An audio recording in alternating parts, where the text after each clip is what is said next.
이 시간 말씀을 받습니다. 이 복된 시간에 주시는 하나님의 말씀은 사도행전 20장 1절에서 12절까지의 말씀입니다.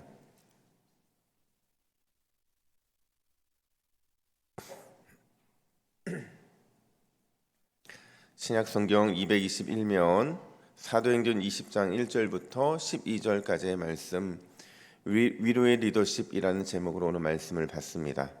1절부터 12절까지 교독합니다. 소요가 그침에 바울은 제자들을 불러 권한 후에 작별하고 떠나 마게도냐로 가니라. 그 지방으로 다녀가며 여러 말로 제자들에게 권하고 헬라에 이르러 거기 석 달 동안 있다가 배 타고 수레하러 가고자 할 때 그때에 유대인들이 자기를 해하려고 공모함으로 마게도냐를 거쳐 돌아가기로 작정하니 아시아까지 함께 가는 자는 베레아 사람 부르의 아들 소바더와 데살로니가 사람 아리스도가와 세군도와 더베 사람 가이오와 및 디모데와 아시아 사람 두기고와 드로피모라. 그들은 먼저 가서 드로아에서 우리를 기다리더라. 우리는 무교절 후에 빌립보에서 배로 떠나 닷새 만에 드로아에 있는 그들에게 가서 이레를 머무니라. 그 주간의 첫날에 우리가 떡을 떼려 하여 모였더니 바울이 이튿날 떠나고자 하여 그들에게 강론할세 말을 밤중까지 계속하며 우리가 모인 윗다락에 등불을 많이 켰는데 유두고라 하는 청년이 창에 걸터 앉아 있다가 깊이 졸더니 바울이 강론하기를 더 오래 하며 졸음을 이기지 못하여 3층에서 떨어지거늘 일으켜 보니 죽었는지라.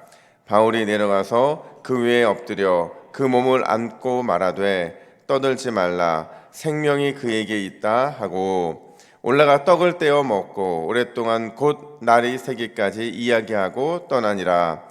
사람들이 살아난 청년을 데리고 가서 적지 않게 위로를 받았더라. 아멘. 최규필이라는 작가가 있어요. 그가 이제 30cm 마음 여행이라는 책을 썼는데 이 책에 보면 이런 말이 나옵니다. 아픔을 느껴야 리더가 된다. 아픔을 느껴야 리더가 된다 이렇게 말을 해요.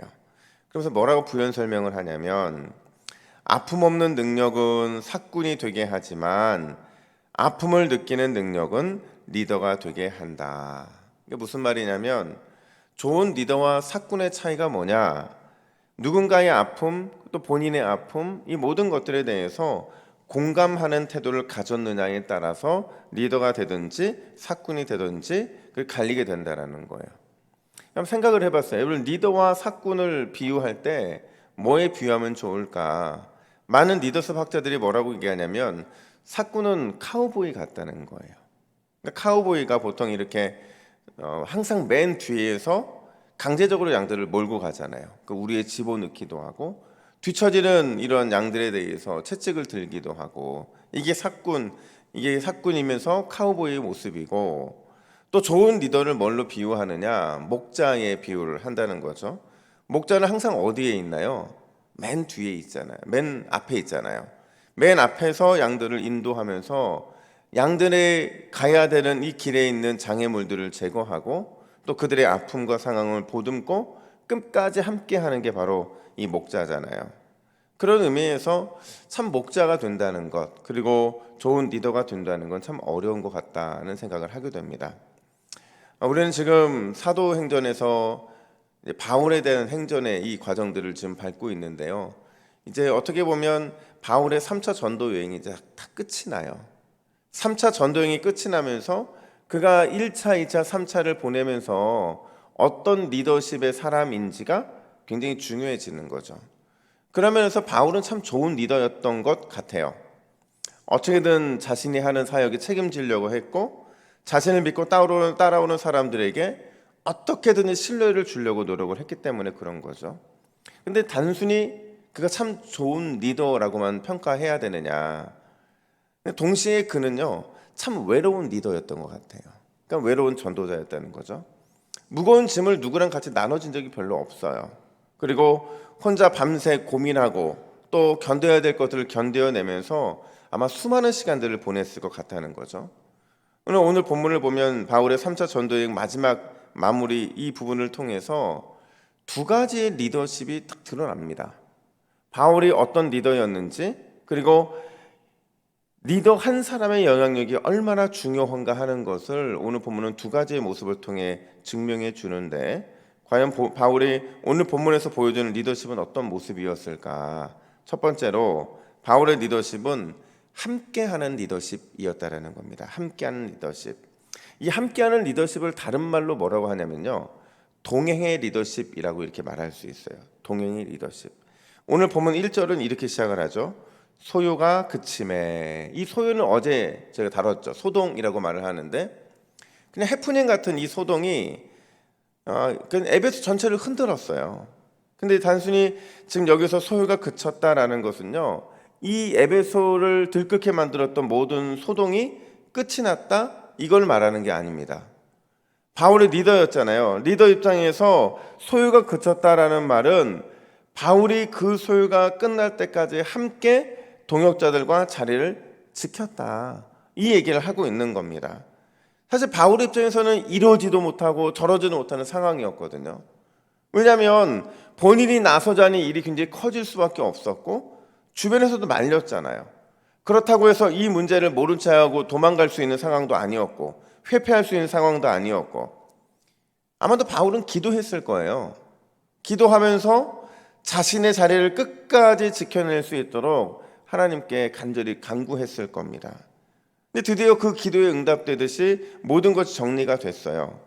정리되자마자 바울이 한 행동이 뭐냐면 1절 중반절 보니까 1절 중반절에서 이렇게 말을 해요. 그가 제자들을 격려했다. 제자들을 모아서 격려했다라는 거예요. 무슨 얘기냐면 리더로서 제자들에게 이번 일 참 잘 감당했다고 용기를 줬다는 거예요.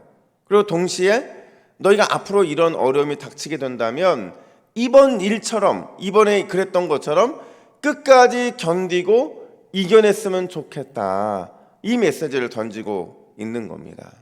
그러니까 바울이 얼마나 멋져요. 그러니까 제가 늘 말씀드리는 것처럼 교회에 어려움이 생기고 교회에 문제가 생기면 가장 첫 번째 문제는 목사에게 있어요.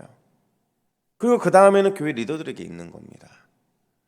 이 문제와 어려움을 잘 견뎌내고 이겨내면 서로가 격려가 되는데, 이겨내지 못하면 결국에는 이 문제는 리더의 몫으로 돌아가게 된다는 거예요.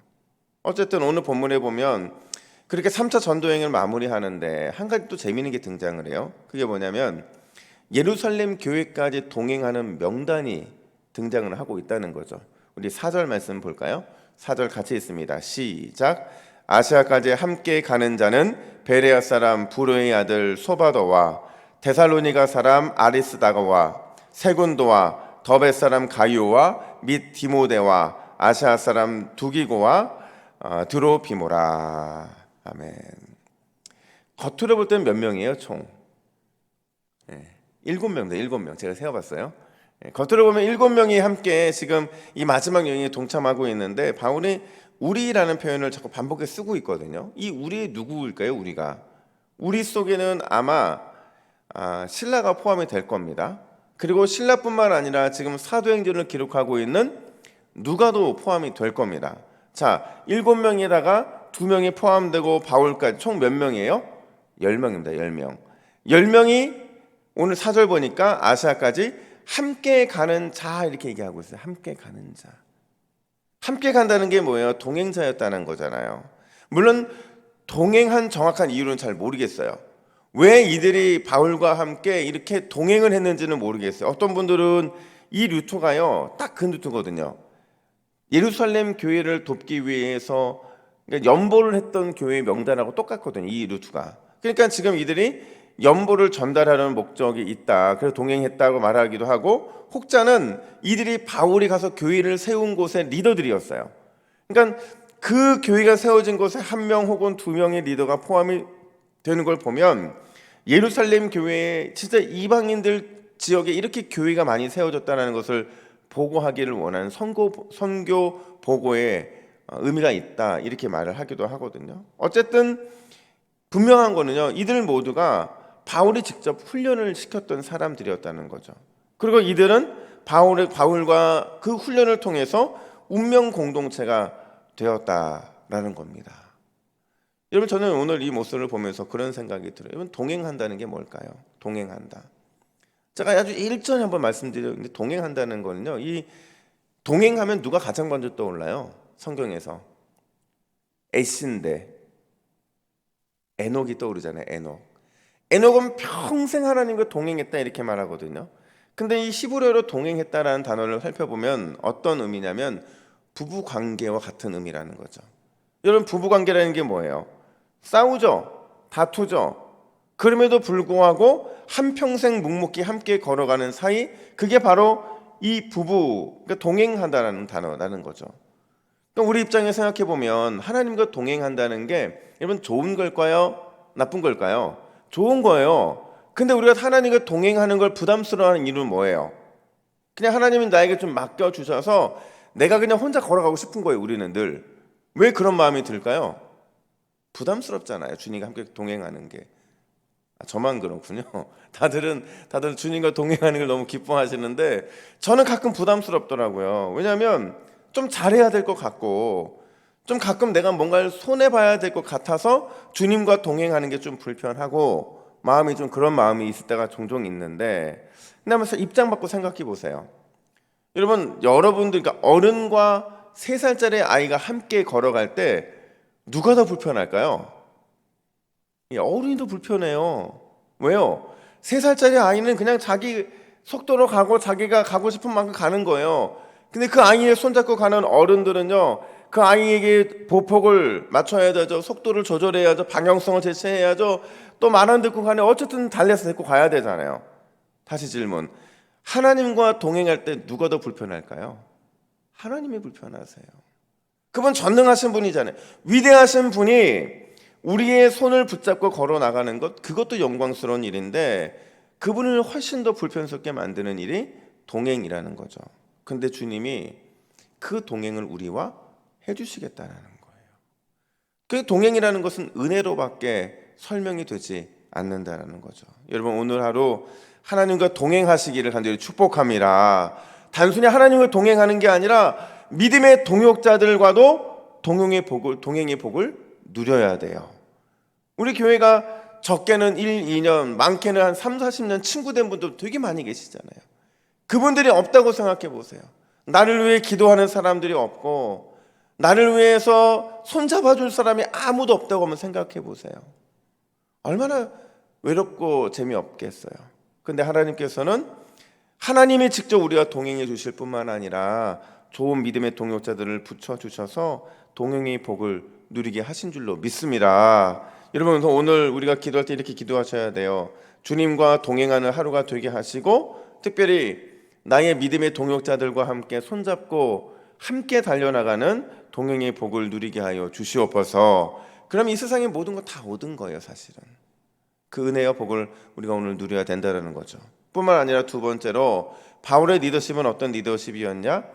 위로의 리더십이었다 이렇게 말을 해요. 위로의 리더십. 오늘 본문에 보면 또 예기치 못한 사건 하나가 등장을 해요. 그러니까 드로아에 가서 첫 주일에 설교를 하고 함께 예배를 드렸는데 유드고라고 하는 우리가 너무 잘 알고 있는 이 청년이 3층에서 바울의 설교를 듣다가 떨어져 죽게 돼요. 이게요, 저도 지금도 기억나는 게 제가 기도원에 한번 갔었는데 그 기도원에 있는 목사님이 본인이 막 설교하는데 몇 명 잤나 봐요. 그러니까 막 뭔가 이렇게 마음이 불편하셨는지 유두고 얘기를 갑자기 꺼내시는 거예요. 그 설교 시간 자다가 졸다가 유두고처럼 된다고. 그러니까 이게 농담 반 진담 반으로 목회자들 사이에 농담하는 거거든요. 근데 여러분, 사실 오늘 본문의 핵심은요, 유두고가 졸다 죽었다 있지 않아요.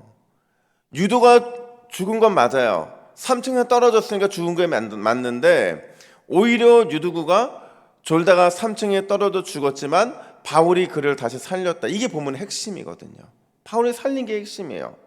사실 여러분, 바울은 유두고가 정확히 어떤 사람인지 알았는지는 모르겠어요. 근데 유두고가 왜 졸았고 왜 그가 졸 수밖에 없었는지는 너무도 잘 알고 있던 사람이었어요. 우리 7절과 8절 말씀을 같이 읽어볼까요? 7, 8절입니다. 시작. 그 주간의 첫날에 우리가 떡을 떼려 하여 모였더니 바울이 이튿날 떠나고자 하여 그들에게 강론할세 말을 밤중까지 계속하며 우리가 모인 윗다락에 등불을 많이 켰는데. 이런 왜 유두구가 졸 수밖에 없었을까요? 가장 첫 번째 이유는 온종일 일했기 때문에 그래요. 여러분, 유두고라는 이 이름이요, 이 단어가 행운 막 이런 뜻이거든요. 근데 유두고라는 이 이름이 보통 그 당시에 어떤 사람들에게 쓰였냐면 노예들에게 많이 쓰였다는 거예요. 그러니까 지금 유두고는요, 하루 종일 일하고 온 거예요. 종으로서, 노예로서 엄청 일하고 온 거예요.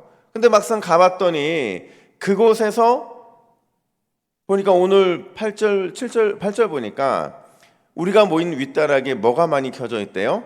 등불이 많이 켜져 있다. 이 말은 뭐냐면 유해가스가 많이 나왔다는 거예요. 이산화탄소가 많이 나오면서 전체적으로 이 공기가 순환이 안 되니까 피곤했죠. 몸이 너무 힘들었죠. 근데 이 공기까지 안 좋으니까 결국 그가 졸다가 떨어지게 된 사건을 맞이하게 된 거죠. 근데 그거를 바울이 몰랐을 거예요. 알았을 거예요. 복장부터 알았을 것이고 그의 태도를 통해서 알았을 거예요. 중요한 건 유두구가 살려져요. 그리고 난 뒤에 교회와 성도들의 반응인데, 유두가 살아난 사건에 대해서 이렇게 말합니다. 우리 12절 말씀 화면 보시고 같이 읽습니다. 시작. 사람들이 살아난 청년을 데리고 가서 적지 않게 위로를 받았더라. 아멘. 무슨 말이에요? 눈앞에서 벌어진 이 사고가 하나님의 능력으로 회복이 되면서 모두가 다 큰 위로와 큰 도전을 받았다는 거죠. 이런 거예요. 야, 하나님은 우리의 연약함을 이해하시는 분이구나. 우리가 지금까지 알았던 것처럼 그렇게 무서운 하나님은 아니었구나. 우리가 낙심할 것이 아니라 회복의 주님, 위로의 주님을 기대하고 살아갈 수 있겠구나라는 그런 마음의 위로를 받았다는 겁니다. 여러분, 에베소 교회뿐만 아니라 지금 이 소아시아에 있는 많은 교회들이 얼마나 많은 어려움을 당했는지 몰라요. 유대인들이 방해하고 핍박했죠. 그 당시 로마에 의해서 많은 핍박이 있었죠. 이런 시간들을 견딜 수 있었던 건 뭐냐면 바로 유두고를 살리신 하나님의 크신 은혜, 그리고 그를 살리기 위해서 바울을 사용하신 그 놀라운 은혜를 보면서 그들은 이런 모든 위기와 어려움들을 극복할 수 있었다라는 겁니다. 저는 여러분들이 또 제가 누구를 만나든지 어디를 가든지 바울처럼 회복의 도구, 위로의 도구로 쓰임받기를 간절히 축복합니다. 우리가 가는 곳곳마다 위로가 일어나야 돼요. 가는 곳곳마다 회복이 일어나야 돼요. 주님은 그 일을 위해서 우리를 세우셨고 그 일을 하시기 위해서 우리에게 먼저 복음을 들려주신 줄로 믿습니다. 그렇다고 한다면 오늘 이렇게 우리 기도해야 돼요. 우리 화면 보시고 우리 두 가지 기도 제목 가지고 함께 읽겠습니다. 시작. 항상 하나님과 동역자들과 동행의 복을 누리게 하옵소서. 오늘도 다른 누군가에게 위로의 주님, 회복의 주님을 알게 하는 소망의 도구로 쓰임받게 하옵소서. 할렐루야. 이 은혜의 도구가 우리 모두가 되어서 우리의 리더십도 바울과 마찬가지로 주님의 귀한 동행의 리더십, 또 위로의 리더십으로 쓰임받는 오늘 하루가 되기를 예수님의 이름으로 축복합니다. 아멘. 함께 기도하겠습니다. 하나님 아버지, 은혜와 사랑을 감사합니다. 하나님, 우리 그리스도인들은 모두가 다 리더인 줄로 믿습니다. 예수 그리스도가 우리의 리더이시고 그분을 붙잡고 따라가는 우리 역시도 리더일진데 날마다 우리가 주 앞에 동행의 복을 누리게 하여 주시고 우리가 가는 곳곳마다 위로의 주님, 회복의 주님을 알게 하는 은혜의 소망의 도구로만 쓰임받게 하여 주시옵소서. 내가 서 있는 곳이 주님이 임재하시는 영광의 자리인 것을 잊지 않도록 도와주시고 내가 있음으로 주님께 온전한 영광이 되는 귀한 역사가 일어나게 하여 주시옵소서. 감사드리며 예수님의 이름으로 기도하옵나이다. 아멘.